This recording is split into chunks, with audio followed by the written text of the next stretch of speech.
Você provavelmente já teve a sensação de que o seu desenho tá meio chapado, meio achatado, meio plano demais, não tá tendo aquela sensação de tridimensionalidade, de profundidade que é tão bonita de se ver nos desenhos, né? Como é que a gente consegue fazer essa ilusão? Mas melhor ainda, o que a gente tem que mudar no nosso desenho para favorecer essas sensações? Eu tenho aqui uma dica justamente sobre isso para você, logo depois da vinheta.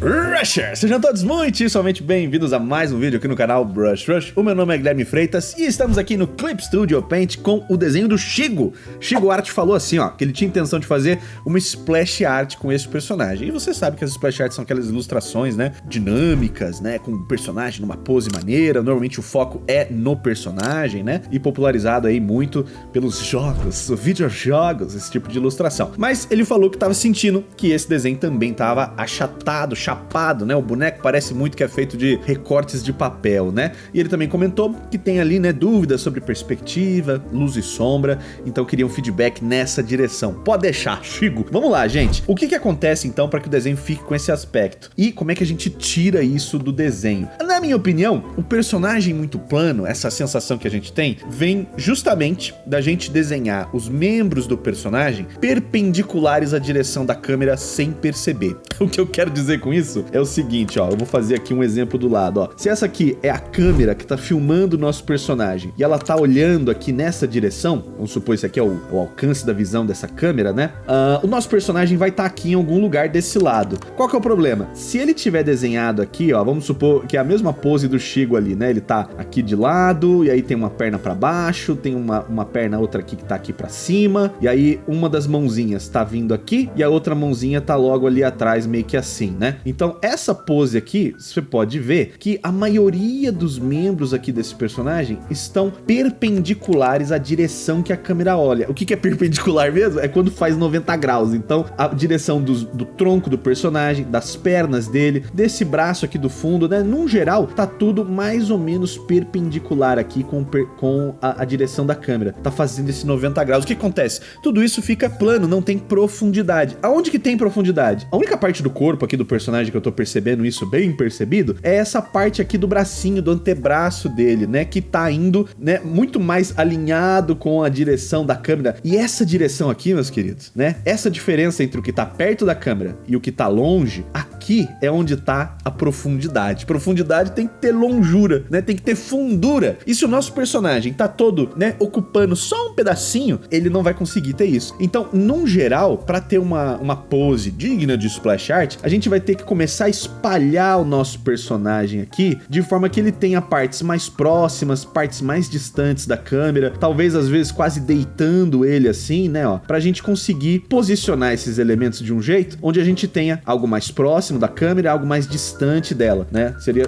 tipo isso, só que desenhado aqui em cima. Então, essa é uma reflexão que você pode fazer aí com os seus desenhos a todo momento e pensar, eu tô construindo uma pose que favorece essa sensação de profundidade ou não, né? Vamos supor que, beleza, Gui, eu não quero deitar o meu personagem e mudar completamente a cena, né? Por exemplo, né? Se fosse uma pose parecida com essa, a gente teria que ter, tipo, a cabeça do personagem mais pra frente, e aí talvez a mãozinha dele aqui, o cotovelo pra cá, né? E aí o tronco dele todo estaria aqui mais amassadinho no fundo, né? E aí a perninha que tá aqui pra frente, a outra pra cá, assim. Seria alguma coisa mais ou menos assim, né? A gente vai ter muito mais oclusão, a gente vai ter muitas partes do personagem escondidas aqui pelo fundo do cenário, alguma coisa assim. Eu mudei um pouco aqui a pose da lente e tudo mais, mas talvez essa não seja a solução que você tá querendo. Qual que é um outro ajuste mais simples, além de refazer o desenho todo? É só pensar em mudar um pouco essa inclinação do personagem. Então, esse primeiro rascunho que a gente fez aqui, ó, se a gente fizer ele ligeiramente diferente, se a gente fizer ele, ó, mais ou menos desse jeito, então se esse personagem aqui não tivesse sendo visto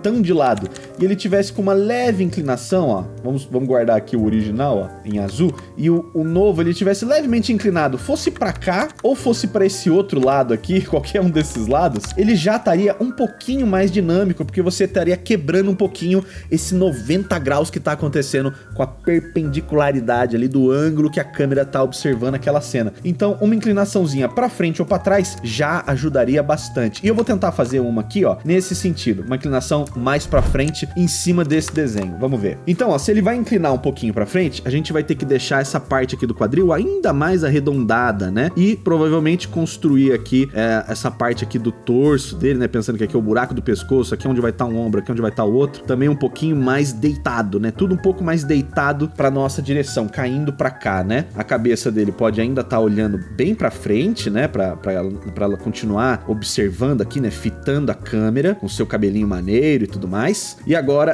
aquele mesmo braço que tava aqui, né? Pra cá, pode continuar fazendo este caminho, indo lá pro fundo e pegando aqui uma espada maneira pra fazer essa trajetória pra cá, né? Continuando ela. Só que olha só a diferença, né? Agora, tudo que a gente tá fazendo aqui, né? Vai ter um pouquinho mais de profundidade. As coisas vão estar caindo, né? Aqui, tudo tá afundando aqui na perspectiva. Inclusive essa outra espada aqui, também vai ter o seu rastro maneiro. E agora aqui essa perna dele também, ó, eu vou fazer ela de um jeito onde ela também continue aqui descendo e indo cada vez mais pra baixo, né? E a perna dele aqui vai estar um pouquinho mais pra cima, mas aqui embaixo já vai estar descendo de novo. Então você pode ver que agora parece que a gente observa essa cena quase como se ela fosse um pouquinho mais assim, né? Aqui a cabeça dele tá mais próximo da gente e o resto do tronco dele aqui, das outras partes, estão mais pra trás. Talvez esse braço aqui agora esteja um pouco pra trás demais, né? Vamos subir, vamos botar esse ombro um pouquinho mais pra cá e abrir mais esse peito dele, né? Pra essa postura não ficar tão difícil. Mas você tá vendo, ó, que quando a gente inclina esse personagem, necessariamente a cabeça dele agora tá um pouco mais próxima da gente, o cotovelo dele aqui talvez é a parte mais próxima, né? E o pé tá mais longe, então a gente começa a ter um pouquinho de profundidade acontecendo. Então, se eu fosse simplificar toda essa direção, o desenho anterior, olha só, hein? Isso aqui agora, ó, se isso daqui não explodir a sua mente, vai embora desse canal agora. Mentira. Eu não posso exigir algo tão grandioso, né? Se isso daqui não for minimamente legal, né? Esse vídeo merece um like, ó. O desenho anterior é um cilindro assim, ó. Se a gente fosse transformar o desenho anterior num cilindro, ele é um cilindro assim, plano, visto bem de frente, sem muita graça. Este novo é um cilindro assim, ó. Ele tem uma leve inclinação e o design do personagem tá seguindo um pouco mais desse extra de tridimensionalidade. O que é mais tridimensional? Este cilindro ou este outro aqui, né? Qual deles parece que tem uma parte mais próxima, vindo na direção, e outra que tá mais longe, que tá sumindo no fundo? Isso é profundidade, meus amigos. Uma leve inclinação já ajuda nesse sentido. Eu acho que eu vou fazer o seguinte aqui. Eu vou desenhar um pouquinho melhor os detalhes desse personagem aqui num time-lapse e eu volto já já.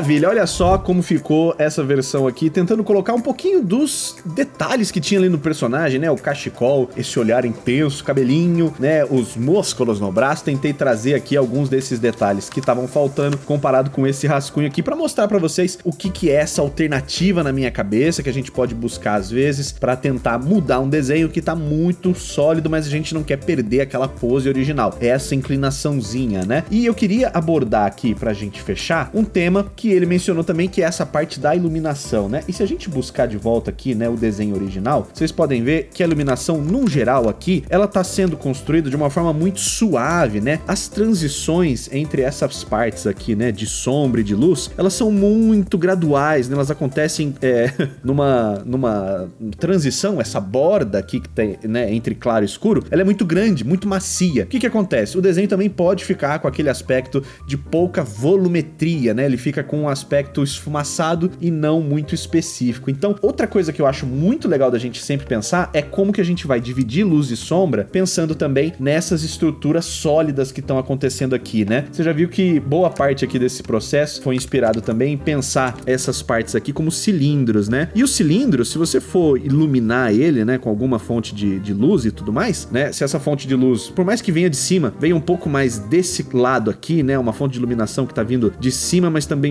pegando desse lado, aqui vai ter mais luz, né? e aqui vai ter menos, então a sombra vai meio que acontecer por aqui, assim, né? E a gente pode pensar a mesma coisa pra todas as outras partes aqui desse personagem. Lógico, né? Talvez algumas relações aqui desse personagem sejam mais fáceis de pensar como caixas, né? Então a gente sempre gosta de falar desse negócio de e o torso é uma caixa e tal. Então se o torso é uma caixa, aqui vai ficar escuro e aqui vai ficar claro, segundo essa iluminação, né? Acho que a ideia é pensar um pouco nisso e lógico, né? Falar essas coisas aqui também é muito simples. Pra gente transformar tudo isso em habilidade, tem que ter muito estudo, tem que ter muita prática e inclusive você pode aprender ainda mais sobre todos esses assuntos se você acessar o site brushrush.com.br para conferir lá os cursos do canal que eu falo sobre isso daqui e muito mais. Então, ó, eu vou colocar aqui uma iluminação que vai dividir esse personagem basicamente do mesmo jeito que ele estava dividido lá. A diferença é que dessa vez a gente vai tentar manter essas transições bem duras, bem rígidas. E aqui nesse personagem, inclusive, eu acho que eu vou até fazer essa iluminação dele vindo só aqui nessa parte do rosto, para que a gente não perca informações importantes do rosto dele ali, né? Então aqui tudo isso que eu tô marcando de vermelho, vamos pintar tudo isso aqui com uma outra cor, então, pra gente ver como é que ficaria essa divisão de luz e sombra. Olha aí, eu vou pegar aqui uma ferramentinha de laço e vou preencher a partir dessa divisão que eu imaginei aqui, né? Então, você pode ver que eu não fiquei necessariamente pensando agora em como que eu vou suavizar essas transições, em como que elas vão ficar naturais ou parecer um render, né? Eu não tô preocupado com isso agora. Talvez até essa parte inteira da espada aqui atrás possa sumir um pouco. Eu tô preocupado em dividir essas partes do corpo desse personagem de maneira que ele pareça ter solidez, né? Que tente respeitar aqui essas relações. Olha aí, ó. Então aqui a gente já tem algo que parece um pouco mais sólido, a gente consegue perceber essa diferença, né? Lógico, se você estivesse trabalhando com um estilo de pintura um pouco mais diferenciado, você poderia trazer aqui uma transiçãozinha, talvez nessas partes do músculo aqui, essas transições possam ser mais suaves, mas de qualquer maneira, assim, já tá funcionando pra gente ter uma sensação muito clara do que é a parte em luz, do que é a parte em sombra desse personagem, numa pose que tem um pouquinho mais de tridimensionalidade acontecendo pra ela. A única coisa que eu tô um pouco arrependido é a tangente que tá acontecendo aqui nesse pé. Então eu vou usar um truque velho e safado chamado botar uma nuvenzinha aqui, uma fumacinha aqui pra criar um pouquinho dessa separação. O que é uma tangente, galera? É quando a gente tem partes aqui, né, do personagem encostando em outras, mas a gente não tem muita clareza se elas estão atrás ou não uma da outra, né? Porque esse encontro acontece meio que assim, né? Então, tipo, tem um pedacinho aqui de um personagem que tá encostando com o outro. Esse ponto aqui é a tangente, né? Então a gente fala de perpendicularidade, tangenciamento, paralelismo. Isso aqui é quase uma aula de geometria, né? Por isso que muita gente chora quando desenha. Então eu vou usar aqui o artifício da fumacinha pra gente não ter dúvidas sobre o que tá à frente e o que tá atrás. Vale lembrar ainda que se você estiver fazendo realmente uma splash art, eu recomendo que você não faça somente essa alteração, que você vá a fundo tentando ver a composição da cena. Tem outros vídeos aqui no canal e também tem um curso que fala muito sobre isso lá no meu site, que você pode aprender mais sobre esses assuntos. Pessoal, espero que vocês tenham gostado aqui dessa dica, espero que tenha sido útil pro Chigo e pra todo mundo. A gente se vê no próximo vídeo. Muito obrigado, valeu e falou!